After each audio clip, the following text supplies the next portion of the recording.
নমস্কার, আমি মলয় ভট্টাচার্য। আপনারা দেখছেন সনাতন আর্য সংস্কৃত শিক্ষা ইউটিউব চ্যানেল। আমাদের এই চ্যানেলের মধ্যে দুর্গাপুজোর প্রশিক্ষণ নিয়ে বিভিন্ন এক এক দিনে এক একটি বিষয় নিয়ে আলোচনা করা হবে, যেটা আগেই বলা হয়েছিল।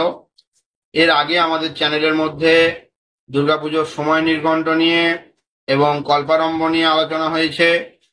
আজকে ভিডিওর মধ্যে আমরা আলোচনা করতে চলেছি বোধন বোধন নিয়ে।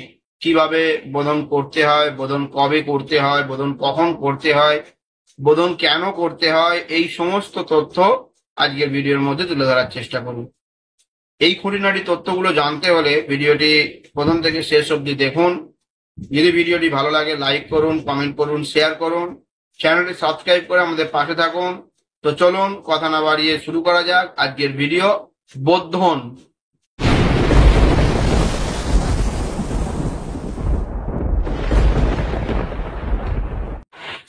ভিডিও শুরুর প্রথমেই আপনাদের জানিয়ে রাখি যে বোধন কেন করা হয়, দুর্গাপুজোয় বোধন কেন করা হয়। দুর্গাপুজোয় বোধন করা হয়, বোধন শব্দের অর্থ হচ্ছে নিদ্রা ভঞ্জন।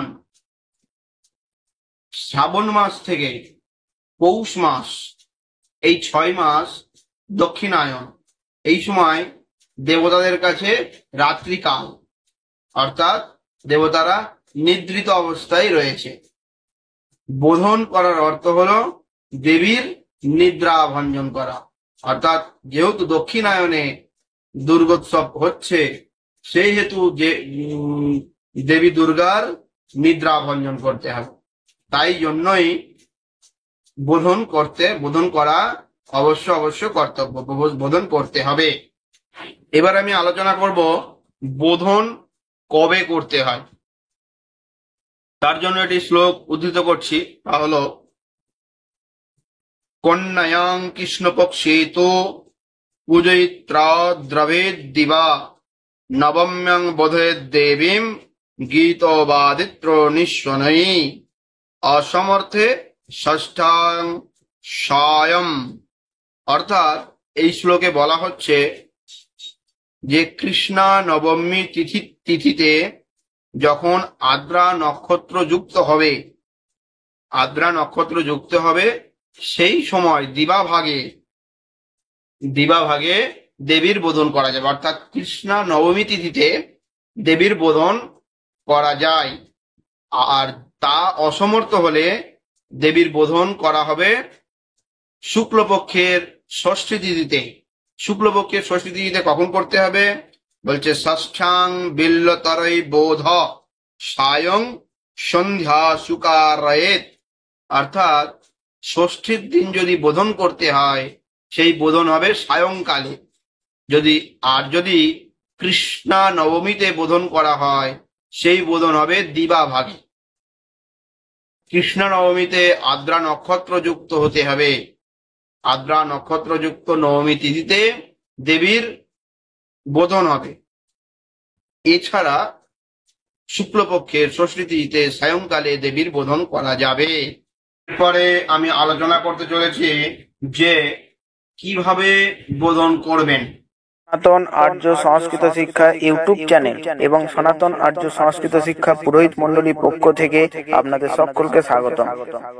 এই বছর আমরা সিদ্ধান্ত নিয়েছি যে সমস্ত নবাগত পুরোহিত এবং যে সমস্ত পুরোহিতদের দুর্গাপূজা করতে গিয়ে বিভিন্ন অসুবিধার সম্মুখীন হন, তাদের সুবিধার্থে গুগল মিটের মাধ্যমে অল্প কিছু মূল্যের বিনিময়ে দুর্গাপুজো প্রশিক্ষণ নিয়ে একটি অনলাইন ক্লাসের আয়োজন করা হবে।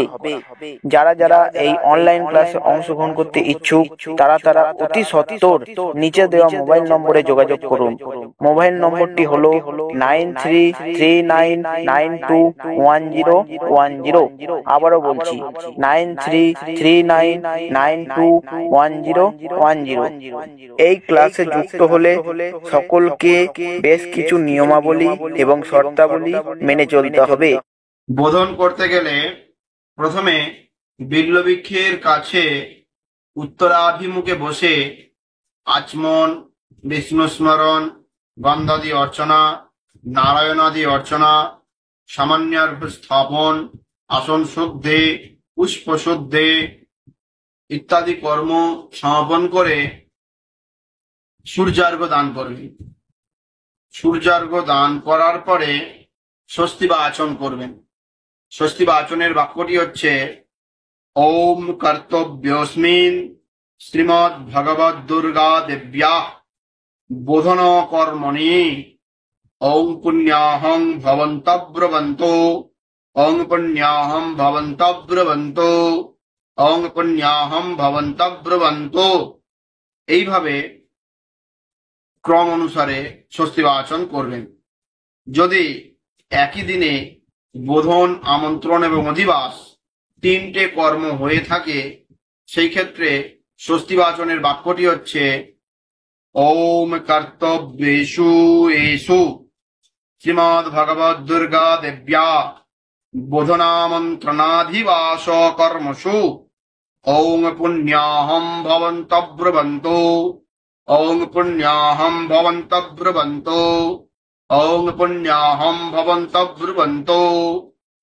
এইভাবে ক্রম অনুসারে স্বস্তি বা আচন করা হয়। স্বস্তি বা আচন হয়ে যাওয়ার পরে সংকল্প করবেন। একটি সংকল্প করবেন। বিশ্রাম তৎসদ্য আশ্বিনী মাসে, যদি কৃষ্ণা নবমীতে বোধন হয়ে থাকে সেখানে কৃষ্ণ নবমীর উল্লেখ হবে।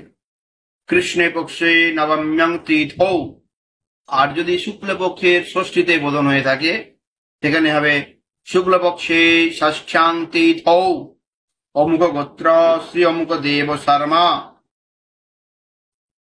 শ্রী শ্রী দুর্গা দেবী প্রীতি কাম বার্ষিক শরৎকালীন শ্রী দুর্গা মহাপূজাঙ্গভূত বিল্ল বৃক্ষাধিকরণক শ্রীমদ্ ভগবদ দুর্গা দেব্যা বোধন কর্মাহম করিষ্যে। যদি অপরের জন্য করা হয়ে থাকে করিষ্যামি, অপরের জন্য করা হয়ে থাকলে ওখানে নিজের নাম বলার পরে যজমানের নাম উল্লেখ করতে হবে। যাই হোক, এইভাবে সংকল্প করে নেয়ার পরে যথাবিধি পঞ্চগব্য শোধন, বেদী শোধন, বিতান শোধন, দ্বার পূজা, মাস ভক্ত বলি, ভূতশুদ্ধি, অঙ্গন্যাস, করন্যাস, মাতৃকান্যাস, অন্তমাতৃকান্যাস, বাহ্যমাতৃকান্যাস, সংহারমাতৃকান্যাস, পীঠন্যাস, ঋষাদিন্যাস, অঙ্গন্যাস, করন্যাস ইত্যাদি সম্পূর্ণ করার পর দেবীর ধ্যান করে মানসোপচারে পূজা, পীঠ পূজা, মানসোপচারে পূজা, বিদ্যুদার্ঘ্য স্থাপন, পীঠ পূজা ইত্যাদি করার পর ঘট স্থাপন, গণেশ আদি পঞ্চদেবতার পূজা সম্পূর্ণ করে পুনরায় দেবীর ধ্যান করে দেবীর ষোড়শোপচারে পূজা সম্পূর্ণ করার পর বিল্ল বৃক্ষের ধ্যান করে বিল্ল বৃক্ষের পূজা করতে হবে। বৃক্ষের সে ধ্যানটি আপনাদের সামনে একটু আলোকপাত করার চেষ্টা করছি। ওম চতুর্ভুজং বিল্ল বৃক্ষং রজতাভং বৃষস্থিতং নানালঙ্কার সংযুক্তং জটামণ্ডলধারিণম বরাভয়করং দেবম খর্গখট্যাঙ্গধারিণম ব্যাঘ্রচর্মাম্বরধরম শশীমৌলিং ত্রিলোচনম। এইভাবে বিল্লবৃক্ষের ধ্যান করে মানসোপচারে পূজা সম্পূর্ণ করার পর বিল্লবৃক্ষের যথাশক্তি উপাচারে পূজা, ষোড়শোপচারে পূজা করলে ভালো হয়। ষোড়শোপচারে পূজা করাটাই শ্রেয়। ষোড়শোপচারে দেবীর পূজা করার পর বিল্লবৃক্ষের প্রণাম মন্ত্রটি হলো ওং মহাদেব প্রিয়কর বাসুদেব প্রিয় সদা উমা প্রীতিকর বৃক্ষ বিল্ল রূপ নমস্তুতে।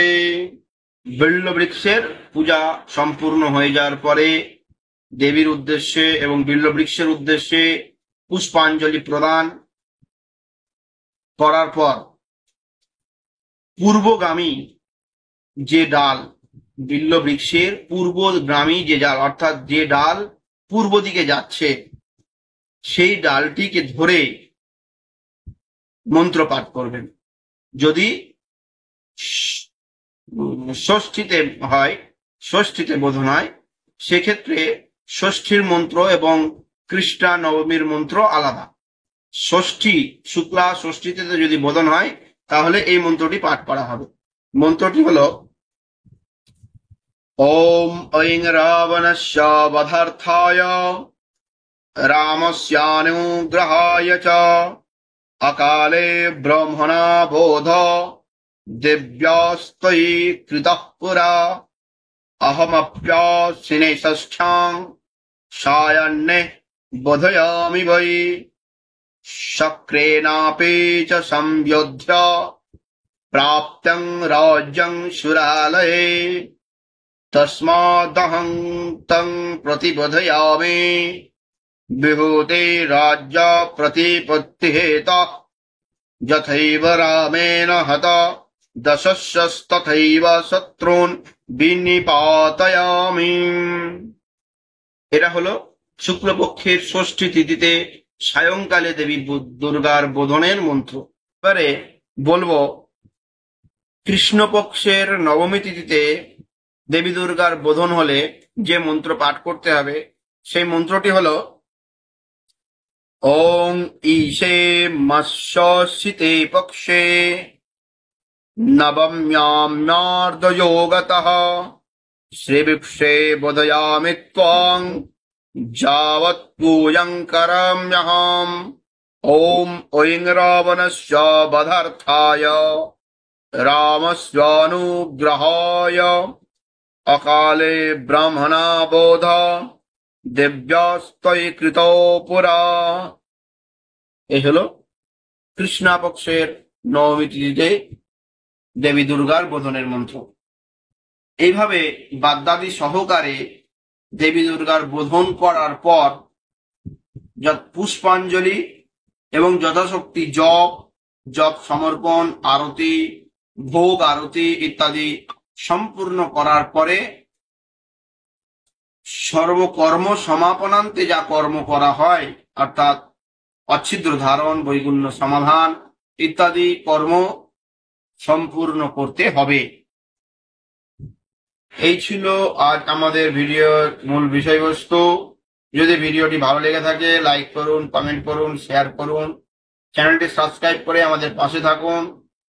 আরো দুর্গাপুজো সম্বন্ধীয় তথ্য পেতে আমাদের চ্যানেলে চোখ রাখুন। দেখা হচ্ছে পরবর্তী ভিডিওতে। ততক্ষণ সুস্থ থাকুন। নমস্কার।